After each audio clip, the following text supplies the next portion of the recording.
But would you like to hear about Rivals? Because Rivals biography for the same audience on Sunday nights. You know, this is one of those episodes I was really curious to hear what you have to say because it delves into something you were there for part of.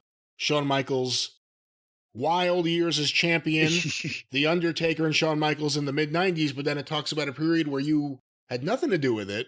So I'm very curious what you think of this. Well, I guess Rivals, it's the same thing I say every week about the show. It's a nice bowl of potato chips for a wrestling fan. They don't have time to go too deep, and the panel with Freddie Prinze Jr. and whoever they, I guess, rope into sitting there and talking about something that they usually weren't involved in just takes time away from it, but you like seeing the highlights and the old rivalries, rehashed a little bit with the guys involved in it doing some of the talking. And it follows the same basic pattern every week where they give you a little history package, some highlights of each of the participants in the deal, Taker's history in the WWF and how they said he morphed into a more well-rounded sports entertainer.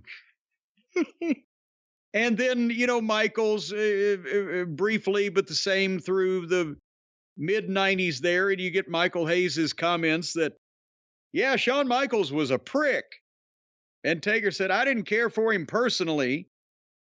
And, of course, Bruce Pritchard just eviscerates him with, well, Shawn's talent outweighed his attitude. Ridiculous. Yeah, I'm daring Bruce to say something in any way abrasive or confrontational or controversial or anything except the general con that he puts in front of him. Just a take. Just have a take. Have an opinion. Yeah, and shave your neck. Well, it's hard to reach around a fucking head that size. Now, come on, be fair. He has had shoulder surgery. So I love the footage in this one because that was, you were right, the first go round. SummerSlam 97 was Taker and Brett with Shawn Michaels as referee. And I thought, was that when they'd even used Highway to Hell? I can't remember. It was always cooking.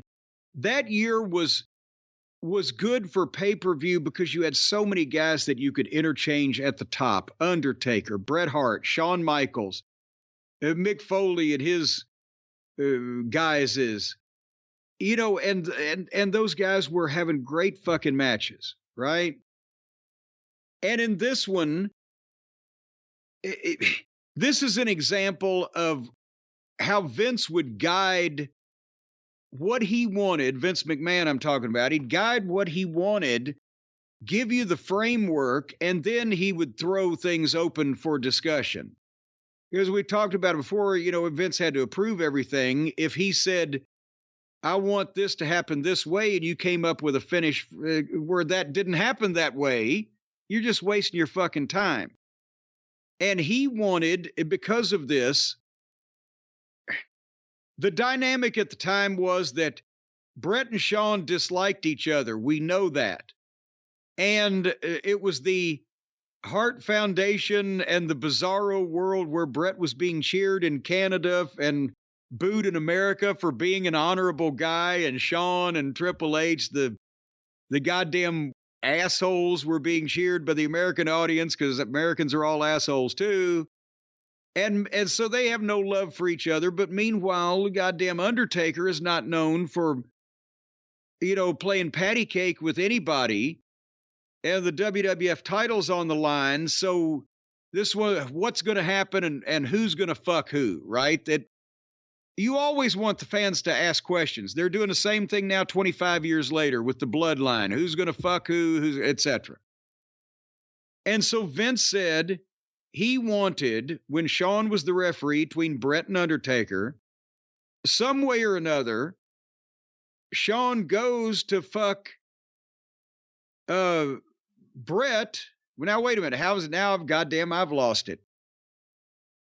Shawn goes to fuck Brett, accidentally fucks the Undertaker. Yes. When Shawn goes to fuck Brett, he fucks the Undertaker. and then is in the position of referee and has to fucking count it, which is going to not only set up Shawn and Taker for the next month, which was Hell in a Cell, Bad Blood, or no, in October, but it was going to be Taker and Shawn in October, in September in Louisville. I'll get it in a minute. August was SummerSlam. September was Taker and Shawn in Louisville for the first time ever. And then October was the rematch. It had Bad Blood with Hell in a Cell. So the point is, Vince just wants Shawn to goddamn fuck Taker when he's trying to fuck Brett. And he's over, then he would open the floor. Well, it can't be a goddamn super kick because we can't fuck the Undertaker with one super kick, right? Well, what about if he's got a chair? Well, then somebody else says, well, what, is he just going to go get the chair in front of the, why is he doing that? He's the ref. Well, what about if he takes the chair away? He's trying to stop Brett from using the chair because he's the referee and he grabs it. Well, then why would he just whack Brett over the fucking, well, Brett fucking gives him the fake, well, he can't do that, but Brett spits at him. Okay, these are ideas that go around the fucking room, right? And then the basic thing is worked out okay. Brett will go get a chair and he's going to fuck Undertaker up, but Shawn's the referee and he takes it away from him because he don't like Brett anyway. And they have words and Brett spits in Shawn's face and Shawn says, well, fuck you. But as he swings, Brett moves and Taker stands up and fucking Shawn clobbers Taker and then go, oh, fuck. And then Brett covers him and is looking like I'm the referee. And then, oh, fuck. 1, 2. And then the boys took it and put together the whole goddamn match from there. And that, was what they did. And then that led to, as I said, the Louisville pay-per-view in September was the first time ever for The Undertaker to face Shawn Michaels. But did you notice, Brian, they did it in the Louisville Gardens and not Freedom Hall? Because that was still at that awkward point in the mid-90s where they had not become overly confident that they were going to still fill the big buildings like they had been. So that was one of the only times that a major pay-per-view like that, it was February 96 they did one, or yes, February 96 and September 97 they did their pay-per-views in Louisville from the Gardens, not Freedom Hall. Are you there, by the way? This has been Louisville wrestling history. Well, I'm just telling it. I'm Bill Butel. But then that goes to St. Louis in October, and then it's Taker and Shawn, but there comes Kane, and you've got the great match highlights again. And they ended that match, as we talked about, without a clear winner, so that they could revisit it, which they did again. And again, Kane appears and causes Taker to lose at the Rumble 98, but that's when Shawn hurts his back. And after WrestleMania, he's gone away for a few years. And then, I hate everybody that says now that always couldn't stand Michael says, oh, but he's much better now. I'd like to think that. I hope he is. I still don't really want to seek him out to fucking spend any time with him, but hopefully he's not a miserable son of a bitch like he used to be. That's the nicest thing you've ever said about him. Well, it's, because look at, he's aging. We might not have much longer left to say these things while he's around. Here's another motherfucker, by the way. Sexy boy toy, playgirl centerfold. Look at you now, look at me now. I ain't changed a goddamn bit. Well, maybe a little bit, but you've changed a lot of bit. See, all these people are falling apart. They made deals with the devil. Have you seen Leif Garrett these days? Where are you? I have not seen him recently. I've seen him a little while back. What about Peter Frampton? You seen his fucking bald ass these days? Well, he seems to be embracing it. He has hearing problems right now, but Good. I hope he can't hear a thunder. I'm finally getting my revenge. I'm in better shape than all these cocksuckers. Hold on. You and Shawn Michaels had issues. What problem do you have with Leif Garrett or Peter Frampton? If you were 16 in 1977, you'd have a problem with them too. Fucking pricks getting all the goddamn attention. Did you ever want to grow your hair? Did you ever want long flowing hair? Is that the problem? No, because I would have looked ridiculous. That's part of the problem. At least I was responsible enough back then to know that I would have looked ridiculous, because everybody, whether they looked ridiculous or not, had that hair back then, because they didn't know that they looked ridiculous. But I was aware what I would look ridiculous in before I fucking got in it. So no, I never had fucking long hair down to my goddamn crotch like that. Were you into women who had the Farrah Fawcett? Yes, I was. They had the Farrah Fawcett hairdo. What did they call it? The feathered hair? Let me tell you something. I was into enough women, they didn't even have to have hair when I was 16. Oh, what kind of fucking joke is that? That's disgusting. Well, I'm just telling you. When I was 16 in 1977, hair was negotiable. All the women you had when you were 16. No, I'm saying all the women in the world were optional at that point. I would have not fucking resisted anything. But anyway, speaking of resisting, so they resisted having Michaels and Taker until for a few more years, until Undertaker determined that he liked him at this point. And then finally they do it at the Rumble again in whatever year, and where Michaels and Taker were the last two and had a nice long confrontation. And then WrestleMania 2009, there had never been a conclusive winner. There'd always been some kind of fuck finish. Taker had never beaten Shawn. And they brought up a good point. Michaels was 6-11 at WrestleMania. Mr. WrestleMania, the showstopper. But he lost more than he won. But it would surprise you, like it probably just did a number of people, to hear that, said out loud. But if you do it right, and the guy that never wanted to put anybody over loses more than he wins at WrestleMania and proves himself wrong. Is that ironic? So like rain on your wedding day? That's not, no, you have said that, and that's not irony. Well, what else is irony in that song?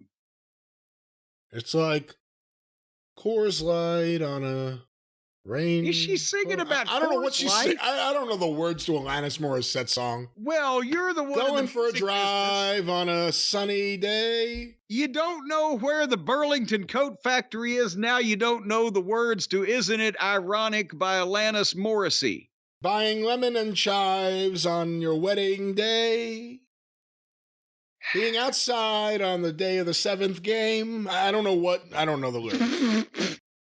So Michael Hayes tells the story of telling the Undertaker that he and Michaels' match was on 5th of 10 at WrestleMania, and I had forgotten about that. And when I heard that, is that true? Is that an exaggeration or an outright lie? Because I can't imagine. And of course, the story they told here was they decided, well, we'll fucking get even with these motherfuckers, put 5 of 10 and not let anybody follow it. And they had an incredible match that people remember to this day, but was it 5th of 10? I think they were telling the truth, yeah. Well, that's goddamn. I'm not surprised they made Michael Hayes the one to tell Taker, because they figured, well, fuck. Either way it goes, they'll do us a favor of some kind. They'll either do it like we ask, or they'll just get rid of Michael for us. Hey, knowing Vince's mental games with people, especially top stars, is this a motivational thing? What was on top of that? Do you have a lineup? Is there a lineup printed anywhere? Give me a second, I'll get it. If you can find that, because just so folks, so you know why we're so gobsmacked here. I learned this when I first started keeping my book in Mid-South Wrestling, and Bill Watts was a promoter that you could learn this well from. How far you were from the top of the card indicated where your payoff was going to be and how you were being used by the promotion.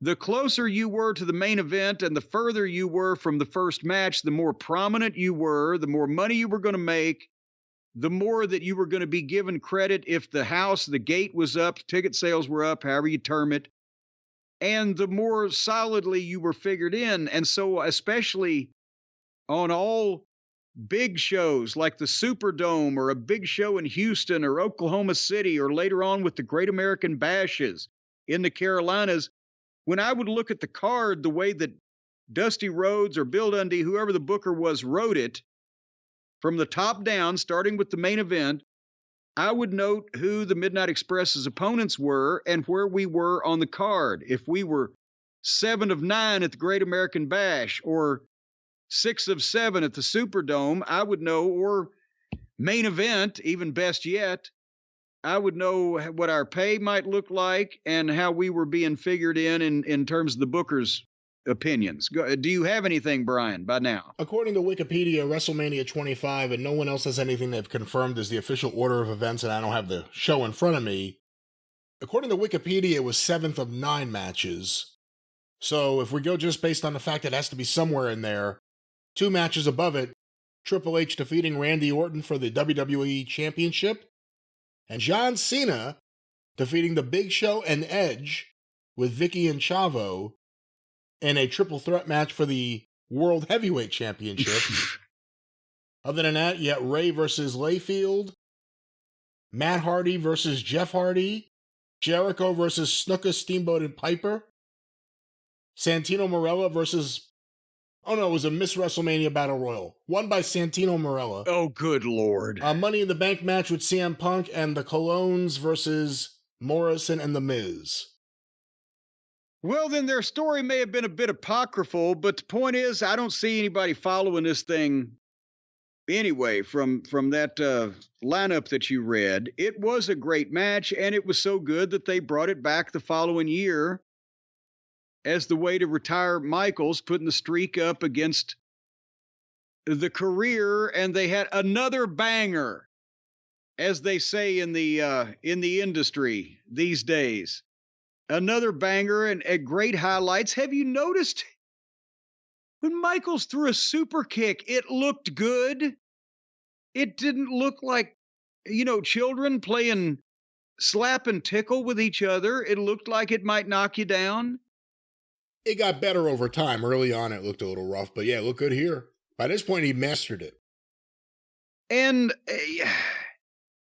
I mean, you see the people jumping up and down, reacting better. You see the work in the ring looking better. And it, again, a nice little bowl of potato chips looking back at the old days, but it depresses me for why the shit looks so lacking in emotion and violence and intensity. For the most part, even when it really is fucking dangerous, when compared with long ago. And did you see the one shot of when Michaels comes through the gorilla position after the retirement match? There among the people applauding is Vince McMahon. And this was, what year was that? Oh, Michaels' retirement, the second. I just closed it. Hold on. You just closed it? Well, it was 2009, wasn't it? Was it 9 or 10? It was 10. WrestleMania 26 was 2010. Okay, so that's 14 years ago. Vince is 78 now, we've been told, right? So he was 64 years old there. His arms looked as thick around as Michaels' legs. It was like was he working or doing something on that fucking program, or did he just get a pump on to go sit at Gorilla with a headset? Well, it's been said that Vince loves steroids. It's been said. It's been said. He said it at different points. It's been said that frogs love lily pads. Did you know that if a it's frog been said, isn't it ironic? Isn't it ironic? Well, if a frog pisses on you, you'll get warts. Did you know that? I did not know that. That's Mama Cornette used to tell me that all the time when I was a kid, and I'd find a frog outside and I'd bring it in to play with it. I've never seen a frog piss. Don't do that. Well, if you hold them up long enough and you hold them the wrong way, they'll piss on you. They get pissed about it. There's no pun intended. But then every time the frog would piss on me, she'd make me wash my hands so I didn't get warts. Funny enough, I was just reading an article that Brock Lesnar has a giant collection of frogs. Do you know what we missed out because of Brock Lesnar not being able to say no to the ravings and lustings of a perverted, senile billionaire? We missed Gunther versus Brock Lesnar at WrestleMania. That's what it was going to be. So you're the one that likes to pee. It would have been great promos. Well, especially with Gunther being from that part of the world. What part of the world? Germany, Austria. I'm just, they may have. You seem to think they like pee. I don't know what you're saying. Are you out of your mind? Are you serious? I'm telling you, I can't believe it. They've got the German videos over there with the bodily functions, probably at the goddamn neighborhood 7-Eleven.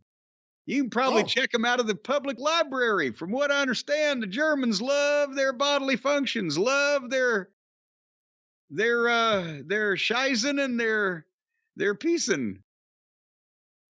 All right, well, that was the rivalry of Shawn and The Undertaker. Well, it certainly was. A rivalry like no other. What do you think the odds are, Brian, that we're going to get a lot of emails about your ignorance to the modern German video atmosphere?